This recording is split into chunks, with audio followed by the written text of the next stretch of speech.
How to uninstall Photoshop permanently in Windows 11. Let's see how to uninstall it permanently. Go to the Control panel.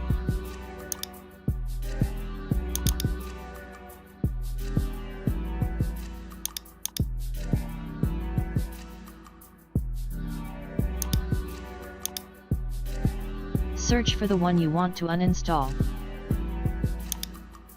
Click the right button on the mouse.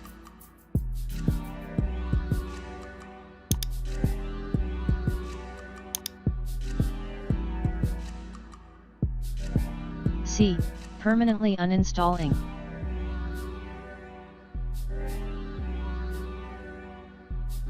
Hope your problem will be solved. Thanks for watching the video.